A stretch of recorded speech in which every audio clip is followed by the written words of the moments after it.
नमस्कार, जन टीवी देख रहे हैं आप। मैं श्वेता शर्मा आपके साथ। खबरों की शुरुआत से पहले एक नजर डालेंगे अभी की हेडलाइंस पर। उत्तराखंड में यूसीसी लागू करने की ओर सरकार। आज सीएम धामी को सौंपी जाएगी नियमावली। क्रियान्वयन समिति सचिवालय में अहम बैठक। ट्रांसजेंडरों की सुरक्षा को लेकर दायर याचिका पर सुनवाई। नैनीताल हाईकोर्ट ने सरकार से मांग उठाए जा रहे कदमों की रिपोर्ट 18 नवंबर तक पेश करने के निर्देश। अल्मोड़ा में लिटरेचर फेस्टिवल का आगाज। केंद्रीय सड़क एवं राजमार्ग राज्य मंत्री अजय टम्टा ने किया शुभारंभ। मल्ला महल में 3 दिन तक हो रहा आयोजन।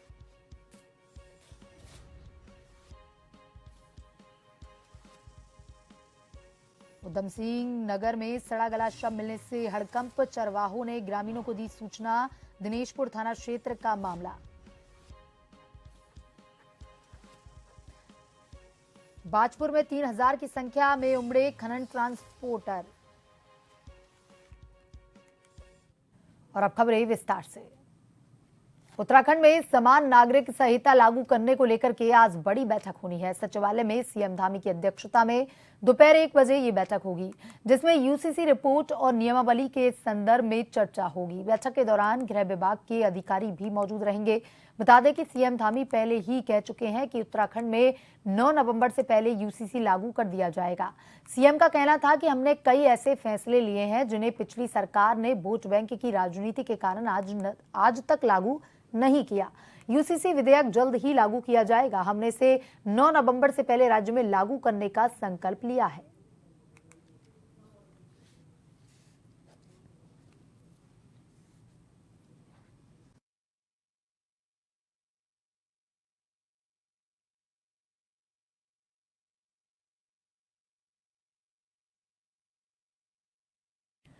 और इसी खबर पर ज्यादा जानकारी के साथ हमारे bureau chief S N Pant phone line पर जुड़ चुके हैं। एसएन पंत, यूसीसी को लेकर एक और कदम आगे उत्तराखंड सरकार बढ़ चुकी है। एक बड़ी बैठक आज होने वाली है। साथ ही सीएम ने कहा है कि 9 नवंबर से पहले उत्तराखंड में यूसीसी जो है वो लागू करने सरकार जा रही है। क्या कुछ अभी का अपडेट है? बैठक कब होने वाली है? बिल्कुल, आपको बताना चाहूंगा, उत्तराखंड सरकार की महत्वपूर्ण बैठक आज कुछ ही देर में राज्य सचिवालय में होने वाली है, जिसमें मुख्य सचिव मौजूद रहेंगे, अपर मुख्य सचिव मुख्यमंत्री, प्रमुख सचिव मुख्यमंत्री, प्रमुख सचिव के अलावा सचिव मौजूद रहेंगे, गृह विभाग के अधिकारी मौजूद रहेंगे, विद्युत विभाग के रहेंगे और पुलिस महानिदेशक रहेंगे। कुल मिलाकर के इस कमेटी का जो नियमावली क्रियान्वयन समिति बनाई गई है, इसका मकसद है कि यूसीसी को उत्तराखंड में लागू करने के दरमियान किन नियमों का हवाला दिया जाएगा। पहले जो ड्राफ्टिंग कमेटी ने बकायदा यूसीसी का जो ड्राफ्ट तैयार किया था, उसमें किन किन बातों को लेकर के आपत्ति दर्ज की जा रही थी और क्या उसमें सुधार की गुंजाइश थी, उसको लेकर क्रियान्वयन समिति का गठन किया था। क्रियान्वयन समिति ने अपने निर्धारित समय में इस रिपोर्ट को तैयार कर दिया है और बकायदा यूसीसी का जो पोर्टल है, उसका जो ड्राई रन था, उसको भी पूरा कर लिया गया है। कुल मिलाकर के लोगों के सुझाव लेने के बाद, तमाम उत्तराखंड का गहन अध्ययन करने के बाद, राज्यों के जो देश के दूसरे राज्यों का भी अध्ययन करने के बाद इन तमाम नियमावली को ड्राफ्टिंग के जरिए तैयार किया गया और आज ये रिपोर्ट बकायदा उत्तराखंड के मुख्यमंत्री को सौंपेगी क्रियान्वयन समिति और इसको सौंपने के बाद राज्य सरकार इसका अध्ययन करेगी और इसको राज्य स्थापना दिवस यानी 9 नवंबर से पहले इसको लागू करने की दिशा में आगे बढ़ेगी। और उत्तराखंड के मुख्यमंत्री गाहे बगाए इस बात को जरूर प्रमुखता के साथ रखते हैं कि उत्तराखंड पहला राज्य बनेगा जो यूनिफॉर्म सिविल कोड को उत्तराखंड में लागू करेगा और पूरे देश के लिए एक नजीर बनने का काम करेगा, जिसको लेकर के तमाम तैयारियां पूरी हो गई है। कुछ देर के बाद जब बैठक होगी तो इस पे बिंदुवार सिलसिलेवार तरीके से चर्चा की जाएगी और उसके बाद सरकार अध्ययन करने के बाद एक कदम और आगे बढ़ाएगी। जी एसएन पंत, तमाम जानकारी के लिए धन्यवाद।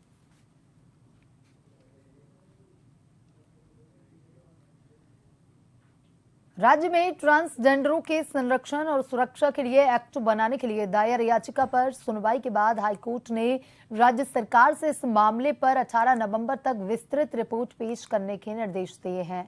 हालांकि सरकार की ओर से पहले बताया गया कि एक्ट पहले ही बनाया जा चुका है। कोर्ट ने रिपोर्ट में सुरक्षा संबंधी कारणों का पूरा हवाला देने के लिए कहा है।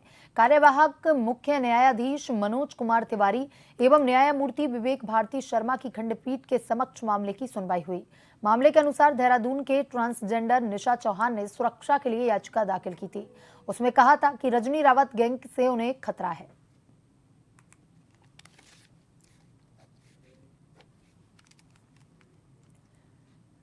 सांस्कृतिक नगरी अल्मोड़ा में लिटरेचर फेस्टिवल की शुरुआत हो गई है। मल्ला महल में आयोजित हो रहे लिटरेचर फेस्टिवल का शुभारंभ केंद्रीय सड़क एवं राजमार्ग राज्य मंत्री अजय टम्टा ने किया। 3 दिनों तक चलने वाले लिटरेचर फेस्टिवल में 30 से अधिक सत्र होंगे और उत्तराखंड के साथ साथ देश भर के प्रख्यात लेखक, पर्यावरणविद और इतिहासकार इसमें शामिल होंगे। साथ ही रचनात्मक लेखन, कला एवं संरक्षण, लोक कला और फोटोग्राफी की कार्यशालाओं का भी आयोजन किया जाएगा।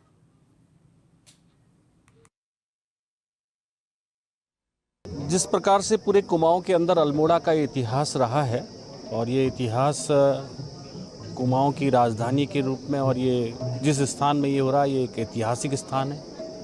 कभी इस मल्ला महल से पूरे अल्मोड़ा, पिथौरागढ़, बागेश्वर, चंपावत, ये सारा कुमाऊं का जो क्षेत्र है उसमें नैनीताल, उधम सिंह नगर, उन सब व्यवस्थाओं को चलाने के लिए इस मल्ला महल में जो व्यवस्थाएं रहती थी उन व्यवस्थाओं के अनुसार संचालित होता था।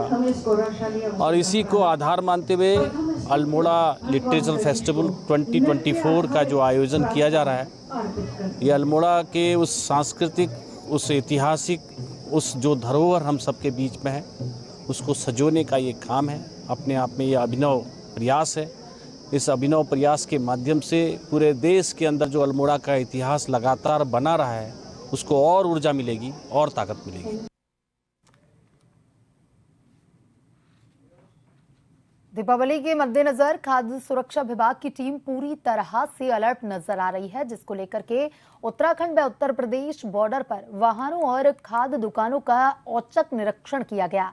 निरीक्षण के दौरान कुछ दुकानों के लाइसेंस भी रिन्यूअल नहीं पाए गए। दुकानों पर गंदगी के अंबार मिले, जिनको लेकर के खाद्य सुरक्षा अधिकारी ने दुकानदारों को जमकर के लताड़ लगाई। साथ ही साफ सफाई पर विशेष जोर दिया। इस दौरान संदेह के आधार पर रसगुल्ले, मिल्क केक, दूध, दही, मावा, घी एवं पनीर के लगभग 1 दर्जन नमूने जांच के लिए दिए गए।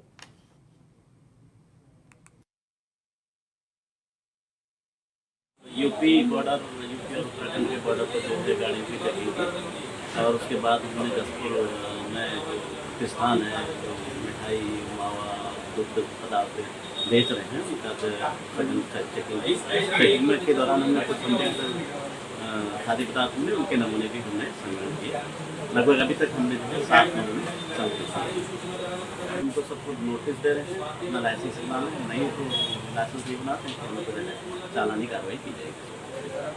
अभी हम चेकिंग करेंगे। अभी हम यहाँ से तो माओवादी पर भी चेकिंग करेंगे, वहाँ पर किस तरह का मावा बन रहा है। उधम सिंह नगर के दिनेशपुर थाना क्षेत्र के अंतर्गत एक खेत में संदिग्ध अवस्था में सड़ी गली लाश मिलने से हड़कंप मच गया। सड़क किनारे स्थित अवैध राइस मिल के पीछे वाली खेत में कुछ बच्चे बकरी चराने गए थे, जहां एकाएक उनको राइस मिल के दीवार के पास एक व्यक्ति नजर आया। पास जाकर देखा तो वहां सड़ी गली अवस्था में एक लाश पड़ी थी। उन बच्चों ने तत्काल गांव में जाकर के शोर मचाकर पूरी घटना की जानकारी दी। देखते ही देखते वहां आसपास के लोगों का जमावड़ा लग गया। मौके पर पुलिस पहुंची और आगे की कार्रवाई में जुट गई।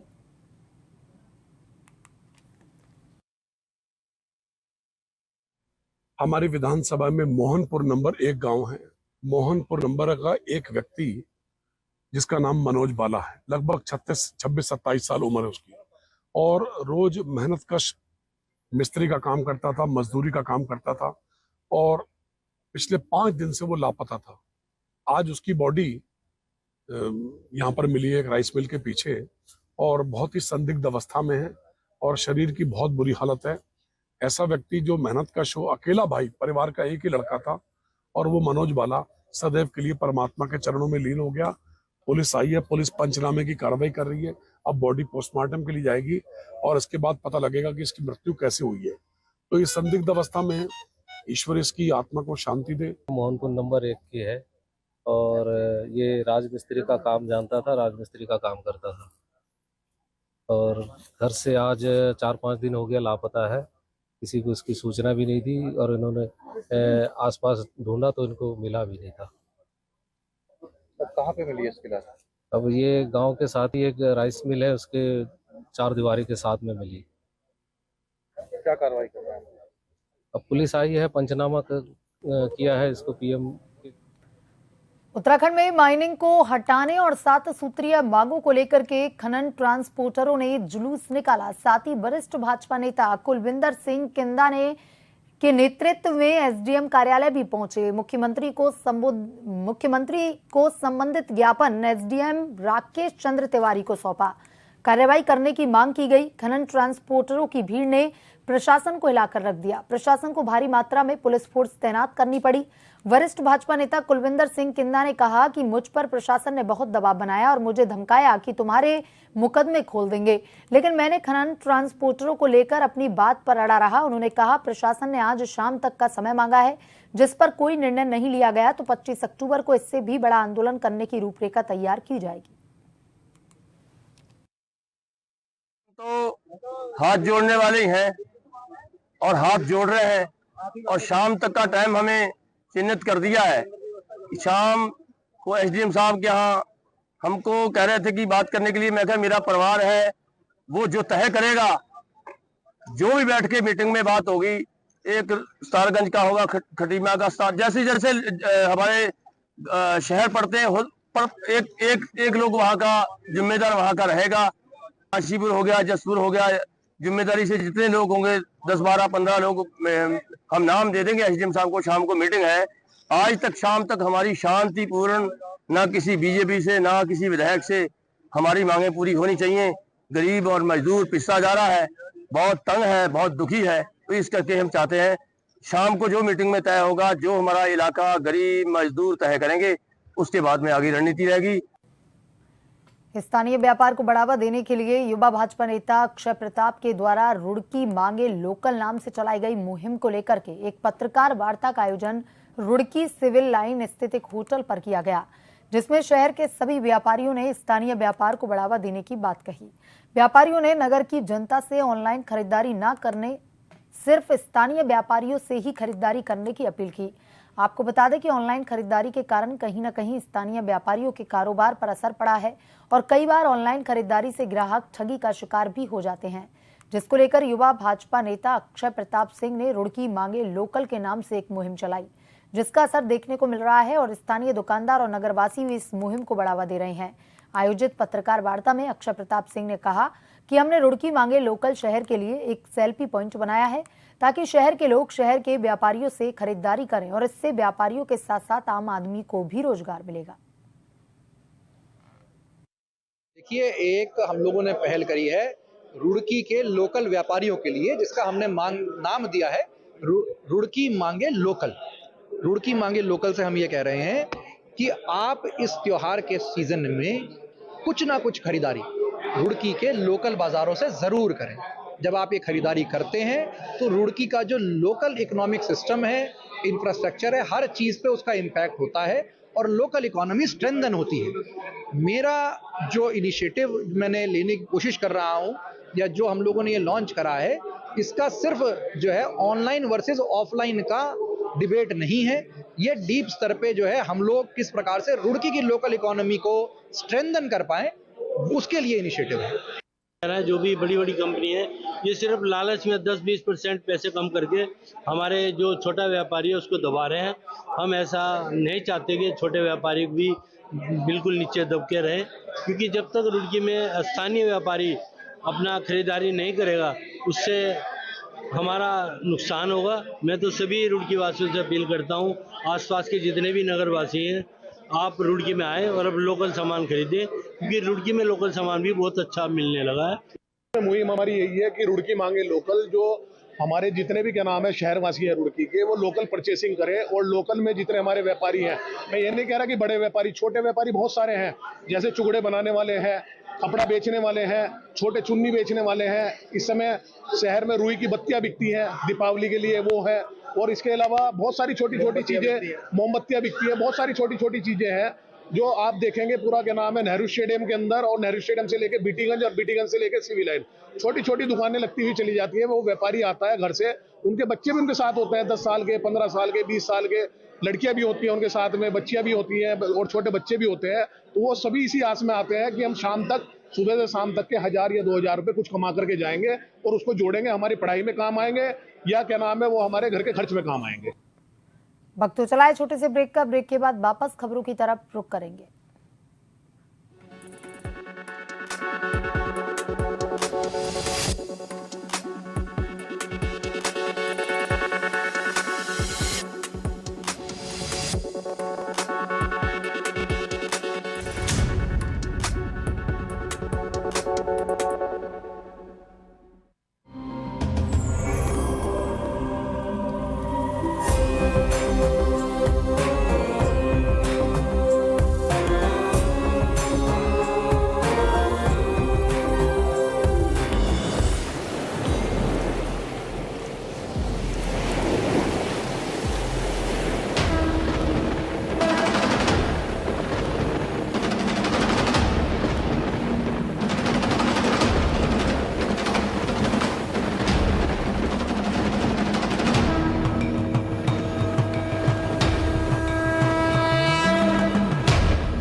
ब्रेक के बाद एक बार फिर से आपका स्वागत है। आइए बढ़ते हैं खबरों की तरफ। लोहाघाट में 2 दिवसीय जनपद संगीत प्रतिभा सम्मान समारोह का आयोजन हुआ, जिसके मुख्य अतिथि मुख्य शिक्षा अधिकारी चंपावत मेहरबान सिंह बिष्ट ने दीप प्रज्वलित कर समारोह का शुभारंभ किया। कार्यक्रम के समन्वयक डायट प्रवक्ता डॉक्टर कमल गहतोड़ी ने बताया कि समारोह में जिले के समस्त विकास खंडों से चयनित 13 विद्यार्थियों और शिक्षकों द्वारा गायन और नृत्य की 5 विधाओं में राज्य स्तरीय चयन के लिए अपनी प्रस्तुतियां दी गईं। इसके अतिरिक्त कल समारोह के द्वितीय दिवस में विकास खंड से द्वितीय एवं तृतीय स्थान पर रहे विद्यार्थी और शिक्षक अपनी कला का प्रदर्शन करेंगे। करने का अवसर प्रदान करने के उद्देश्य से प्रतिवर्ष पहले ब्लॉक लेवल पर ये संगीत प्रतिभा सम्मान समारोह आयोजित किया जाता है। उसमें जो बच्चे चयनित होते हैं फिर ये जनपद स्तर पर कार्यक्रम आयोजित होता है और प्रतिवर्ष जो है डाइट में ये कार्यक्रम हमारा आयोजित होता है। और यहाँ से जो बच्चे और जो अध्यापक प्रथम स्थान प्राप्त करते हैं वो राज्य स्तर पर SCRT के सौजन्य से आयोजित कार्यक्रम में प्रतिभाग करते हैं और वहाँ पर अपनी प्रतिभा का प्रदर्शन करते हैं। गत वर्ष जैसे आपको मालूम है हमारा जनपद जो है इसमें प्रथम स्थान पर रहा है और इस वर्ष भी हमको उम्मीद है कि हमारे अध्यापक और हमारे बच्चे अच्छा प्रदर्शन करेंगे। SCRT की पहल पर प्रतिवर्ष विगत 6 वर्ष से बच्चों और शिक्षकों को संगीत के क्षेत्र में एक साझा मंच प्रदान करने का अभियान चल रहा है, जो निश्चित रूप से उनके आत्मविश्वास को तो बढ़ाता ही है, साथ ही उनकी छुपी हुई प्रतिभा को एक बहुत बड़ा मंच भी प्रदान करता है। इसी अवसर पर आज हम यहाँ पर जनपद स्तरीय संगीत प्रतिभा सम्मान समारोह कार्यक्रम में मौजूद हैं, जहाँ पर विभिन्न विकास खंडों से चयनित होकर 17 विद्यार्थी और शिक्षक राज्य के लिए अपनी जोर आजमाइश करेंगे और राज्य में इन 17 में से 5 कैंडिडेट हमारे चयनित होकर जाएंगे। सर, ये हमारी जो माँ शारदा है, माँ सरस्वती है, वो ज्ञान, विद्या, विवेक, विज्ञान और गीत, संगीत सभी की देवी है। तो जहाँ पर हमें शिक्षा से जुड़ने के लिए ऐसे कार्यक्रम हो तो उसमें ऐसा होता है ना कि नवधा भक्ति जो है, उस नवधा भक्ति में संगीत भी अपने आप में भक्ति ईश्वर को प्राप्ति का एक साधन है। तो जब हम इस प्रकार से संगीत में नृत्य, वादन, गायन से अपने उसको करते हैं तो हमारे कहीं न कहीं आत्म अवलोकन होता है और हमारे मन उसमें लगता है और उससे सीधे सीधे हमें ईश्वर के साक्षात्कार भी होता है। और शिक्षा जो है वास्तव में एक संस्कृति और हमारे संस्कार को जोड़ने का बहुत अच्छा साधन है। तो ऐसे कार्यक्रम नित्य प्रति होते रहे तो उसमें बच्चों का भी मन काफी उत्साहित होता है और उसके साथ साथ ही हमारा जो एक्स्ट्रा को करिकुलर एक्टिविटी है, पाठ्य सहगामी क्रियाएं हैं, उसमें पढ़ाई के साथ साथ इन सबका अपना एक अभिन्न अंग है। जहां एक ओर पहाड़ों में कड़ाके की ठंड शुरू हो चुकी है तो वहीं दूसरी ओर ग्रामीण इलाकों में कई जगह पर भगवान रामचंद्र जी की लीलाओं का भव्य मंचन किया जा रहा है। आपको बता दें कि 3 वर्षों के उपरांत जोशीमठ ब्लॉक के अंतर्गत आने वाला तपोवन न्याय पंचायत में इस बार भगवान रामचंद्र जी की लीला का मंचन की शुरुआत हो चुकी है। यहाँ राम भक्त हर दिन सैकड़ों की तादाद में पहुंच रहे हैं और भगवान रामचंद्र जी की लीला का भरपूर आनंद प्राप्त कर रहे हैं। बताते चलें कि द्वितीय दिवस में तपोवन न्याय पंचायत में भगवान रामचंद्र की लीला के साथ साथ श्रवण कुमार की लीला का आयोजन भी किया गया।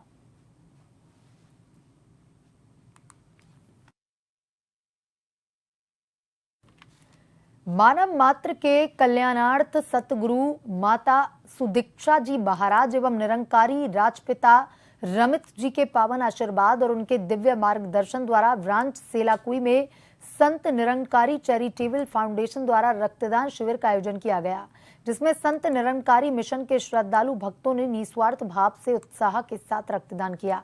Doon medical college Dehradun blood bank और इंद्रेश हॉस्पिटल ब्लड बैंक की टीम द्वारा रक्त संग्रहण किया गया। रक्तदान के इस महाअभियान को लेकर जागरूक करने के उद्देश्य से रैली भी आयोजित की गई।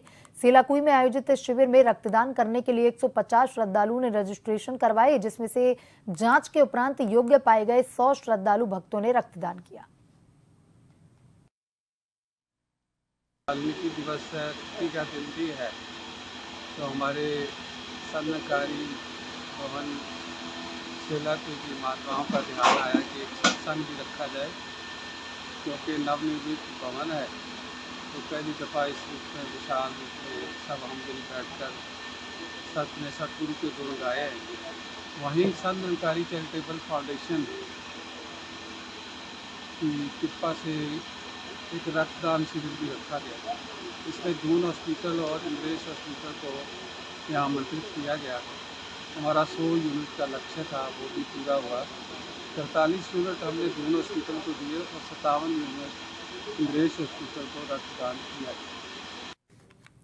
बाराकोट में चल रहे 6 दिवसीय लड़ीधुरा महोत्सव का गुरुवार 17 अक्टूबर को देवी रथों की लड़ीधुरा मंदिर की परिक्रमा के बाद समापन हो गया है। 3 किलोमीटर की खड़ी चढ़ाई पार कर ढोल नगाड़ों के साथ ग्राम काक्कड़ और बाराकोट से देव डांगरों के साथ मां भगवती के देवी रथ लड़ीधुरा मंदिर पहुंचे, जहां देवी रथ ने मंदिर की परिक्रमा की।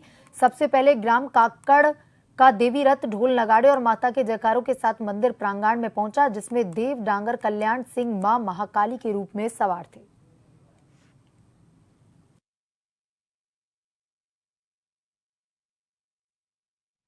बाराकोट में विगत 6 दिनों से चल रहा लड़ीधुरा महोत्सव आज लड़ीधुरा मंदिर में दिव्य रथों के आगमन के पश्चात समाप्त हो गया है। इसमें काकड़ की तरफ से आने वाला पहला जो रथ है वो 2:40 पर मंदिर में पहुंचा।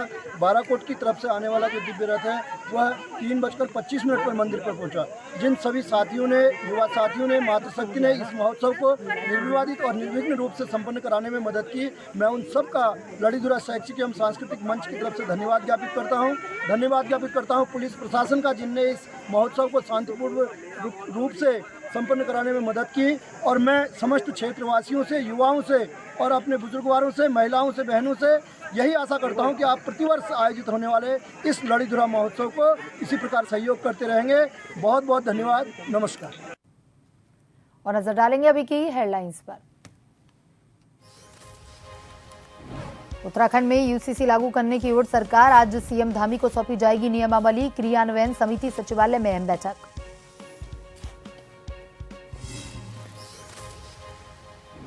ट्रांसजेंडरों की सुरक्षा को लेकर दायर याचिका पर सुनवाई। नैनीताल हाईकोर्ट ने सरकार से मांगी उठाए जा रहे कदमों की रिपोर्ट 18 नवंबर तक पेश करने के निर्देश।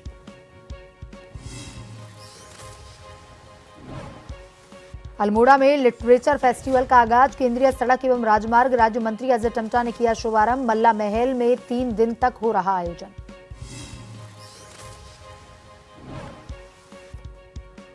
उधम सिंह नगर में सड़ा गला शव मिलने से हड़कंप। चरवाहों ने ग्रामीणों को दी सूचना। दिनेशपुर थाना क्षेत्र का मामला, जांच में जुटी पुलिस। बाजपुर में 3000 की संख्या में उमड़े खनन ट्रांसपोर्टर। प्रशासन को बुलानी पड़ी भारी पुलिस फोर्स। 7 सूत्रीय मांगों को लेकर प्रदर्शन।